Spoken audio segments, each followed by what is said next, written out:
Saudara-saudara terkasih di dalam Tuhan kita Yesus Kristus, senang sekali bisa kembali kita merenungkan firman Tuhan pada malam hari ini. Namun sebelumnya, marilah kita berdoa. Allah Bapa yang bertahta di kerajaan surga, Bapa yang kami kenal melalui anak-Mu Tuhan Yesus Kristus. Terima kasih Tuhan, pada malam hari ini kami kembali merenungkan sebagian daripada firman Tuhan. Biarlah Tuhan, apa yang kami renungkan ini boleh menjadi suluh di dalam perjalanan kehidupan kami, dan terlebih Tuhan menjadi bekal dalam kehidupan kami sehari-hari yang boleh kami lakukan di dalam memuji dan memuliakan nama-Mu. Dalam nama Yesus Kristus kami berdoa. Amin. Saudara-saudara yang terkasih di dalam Tuhan kita Yesus Kristus, tema kita pada malam hari ini diambil dari Nats Efesus 2 ayat 11 sampai ayat 22, demikian bunyinya. Dipersatukan di dalam Kristus. Karena itu ingatlah bahwa dahulu kamu sebagai orang-orang yang bukan Yahudi menurut daging, yang disebut orang-orang tak bersunat oleh mereka yang menamakan dirinya sunat, yaitu sunat lahiriah yang dikerjakan oleh tangan manusia.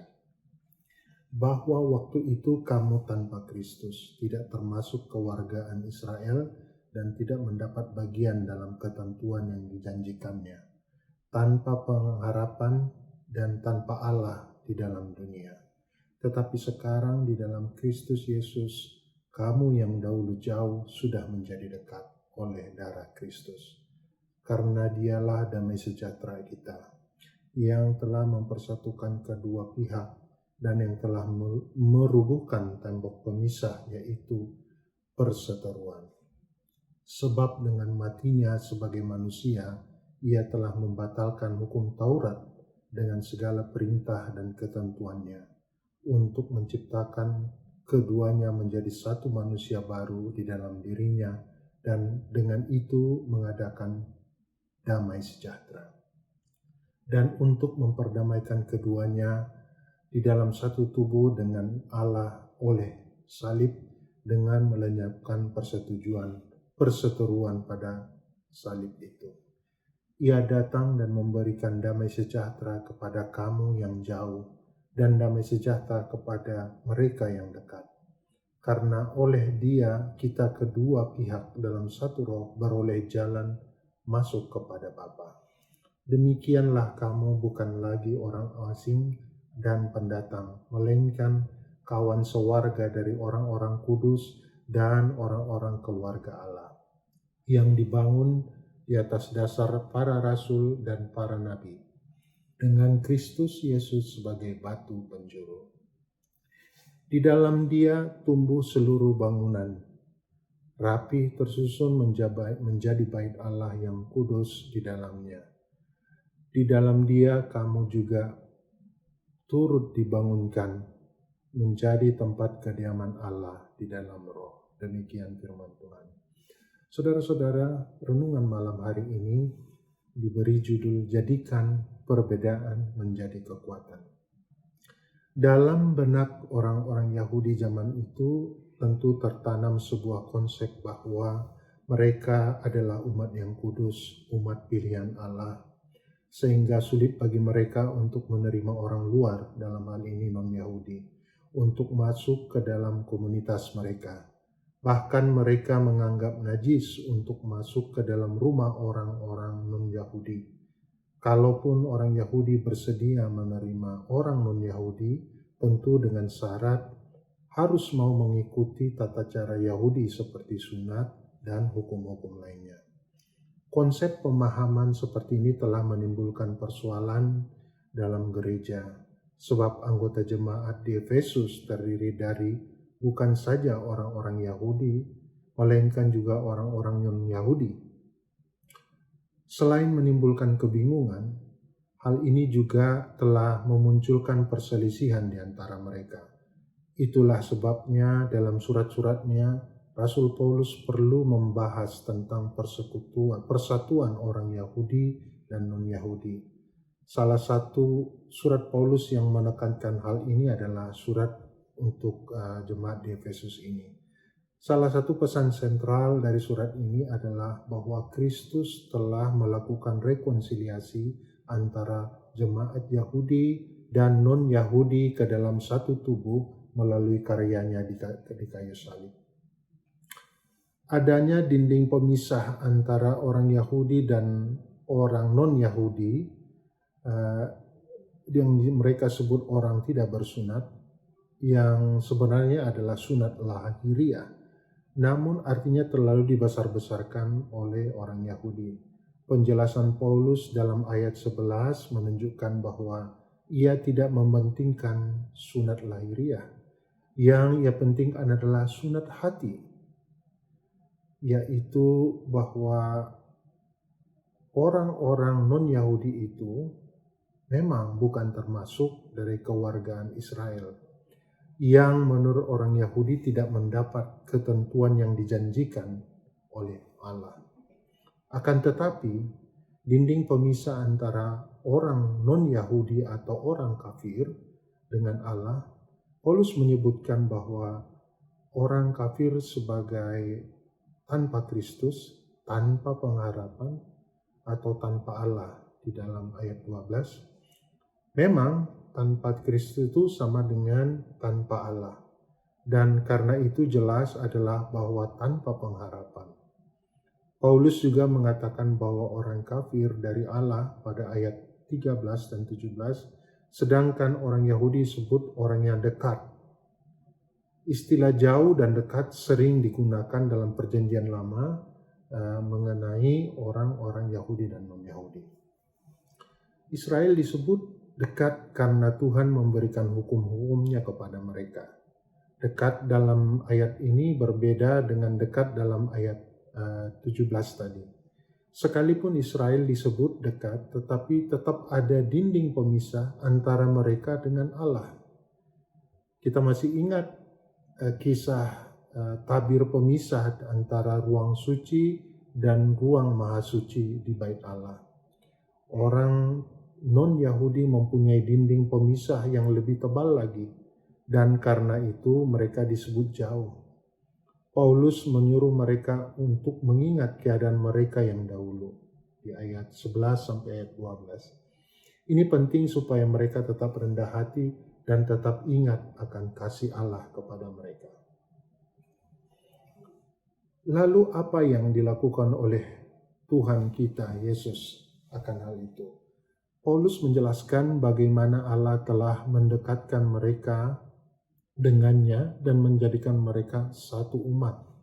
Persatuan Allah dengan mereka dan antara mereka dengan Israel telah dirubuhkan oleh kurban darah Kristus yang tercurah di kayu salib. Perseteruan telah didamaikan. Kristuslah kurban damai perseteruan antara manusia dan Allah dan sesama. Tidak hanya tembok pemisah antara manusia dan Allah yang rubuh, tetapi tembok pemisah antar etnis Yahudi dan etnis-etnis non-Yahudi pun dihancurkan. Bagaimana Kristus telah melakukan ini? Paulus menjelaskannya ada 3 hal yang dilakukan oleh Yesus di kayu salib. Pertama, Yesus membatalkan hukum Taurat pada ayat 15. Selain membatalkan hukum-hukum yang memisahkan Yahudi dan non-Yahudi seperti hukum sunat, hukum tentang makanan, haram dan halal, Yesus juga membatalkan fungsi Taurat sebagai jalan keselamatan. Tetapi fungsi Taurat sebagai hukum bagi umat Tuhan, hukum bagi umat Allah tetap berlaku sebagai petunjuk hidup baru. Yang kedua, Yesus telah menciptakan satu umat yang baru, yaitu seperti pada ayat 15, semua etnis Yahudi dan non-Yahudi dipersatukan menjadi satu umat dalam Yesus. Namun ia tidak berarti bahwa Yahudi dan non-Yahudi bersatu membentuk etnis ketiga atau hilangnya etnis Yahudi dan non-Yahudi. Etnis Yahudi tetap Yahudi, etnis non-Yahudi tetap non-Yahudi. Yang dibatalkan adalah ketidaksetaraan di hadirat Allah. Yang ketiga, Yesus mendamaikan etnis Yahudi dan non-Yahudi dengan Allah. Nah, bagaimana saudara-saudara keadaan sekarang? Sekarang umat yang telah didamaikan Kristus disebut sebagai kawan sewarga, seperti pada ayat 19, dan menjadi anggota kerajaan Allah yang hidup di bawah pimpinan dan hukum-hukum Allah. Umat yang didamaikan itu juga disebut sebagai keluarga Allah. Sebagai anggota keluarga Allah secara otomatis relasi antara etnis pun diungkapkan menjadi sebagai saudara. Selanjutnya umat yang didamaikan itu juga disebut sebagai tempat kediaman Allah. Umat yang diperdamaikan itu dilihat sebagai bait Allah dalam perjanjian baru. Penggenapan perjanjian Allah itu bukan pada bangunannya, tetapi pada persekutuan yang hidup di antara keluarga Allah yang didasari oleh pemberitaan janji Allah melalui para nabi pada perjanjian lama dan kesaksian para rasul tentang Kristus. Jadi setiap orang Kristen adalah batu yang tersusun bagi Allah. Kalau dahulu orang-orang tidak bersunat, non-Yahudi beribadah dalam bait Allah secara terpisah atau dipisahkan oleh dinding pemisah, maka sekarang bukan saja tidak adanya dinding pemisah, bahkan mereka menjadi batu-batu penyusun bait Allah. Saudara-saudara yang terkasih, apa yang bisa kita simpulkan dari nats ini? Dalam surat ini nampaknya Paulus menekankan pentingnya persatuan di dalam tubuh gereja. Karena bila gereja terpecah-pecah karena perbedaan yang ada, maka hal itu sama sekali tidak berguna. Gereja adalah persekutuan orang-orang percaya yang di dalamnya tidak ada lagi perbedaan, meskipun adanya perbedaan merupakan realitas yang tidak bisa dipungkiri. Gereja adalah tubuh Kristus. Semua anggota gereja, baik orang Yahudi maupun orang non-Yahudi, dipersatukan oleh kasih Kristus dengan darahnya yang kudus. Gereja dipanggil menjadi alat Tuhan yang menyaksikan kasih Kristus di dunia. Gereja seharusnya menghargai perbedaan. Paulus melihat dan menggambarkan keberagaman sebagai dasar untuk membentuk satu kesatuan. Keberagaman dalam jemaat bukan untuk membuat anggota jemaat membandingkan diri satu dengan yang lain. Bukan juga untuk menciptakan persaingan atau perpecahan, melainkan membentuk kesatuan yang dianalogikan sebagai satu tubuh, Kristus.